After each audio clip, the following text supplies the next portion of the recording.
स्वराज मराठीमध्ये आपलं स्वागत आहे। सर्वसामान्यांचा आवाज, निर्भीड, बेधडक, स्वराज मराठी।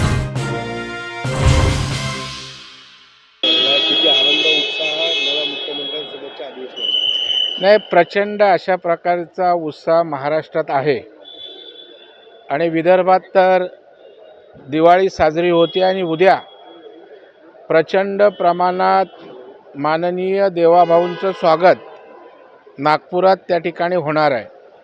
कारण महाराष्ट्राला पुन्हा वैभवाचे दिवस आणणारं नेतृत्व देवेंद्रजीच्या माध्यमातून लाभलं आहे, विदर्भाच्या मातीतून लाभलं आहे आणि याचा महाराष्ट्राप्रमाणे विदर्भवासियांना फार मोठा अभिमान आहे आणि उद्या ते प्रकट करतील असं मला वाटतं। मंत्रिमंडळ विस्तार उद्या होतोय, तुम्हाला संधी देण्याबाबत काय म्हणणं?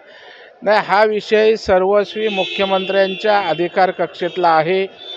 आमच्या वरिष्ठ नेतृत्वांशी चर्चा करून माननीय मुख्यमंत्री दोन्ही उपमुख्यमंत्र्यांशी चर्चा करूनच किती जागा कोण असेल या संदर्भात निर्णय घेतील। विरोधकांकडून आरोप केला जातोय, बहुमताचं सरकार असताना मंत्रिमंडळासाठी एकमत केलं जात नाही, अद्यापर्यंत नावं पुढे येत नाही मंत्रिमंडळ। विरोधकांनी अजिबात काळजी करायचं कारण नाही। तिन्ही पक्षांमध्ये एकमत आहे, तिन्ही नेत्यांमध्ये एकमत आहे आणि हे आपल्याला लवकरच दिसून येईल।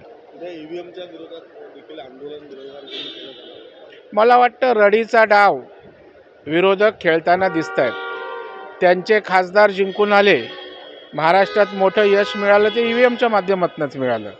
नांदेडला पोटनिवडणूक झाली, ईव्हीएमच्याच माध्यमातून काँग्रेसचे खासदार जिंकले, आमदारही जिंकलेत।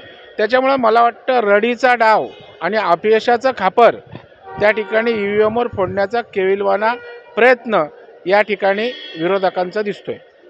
थँक्यू।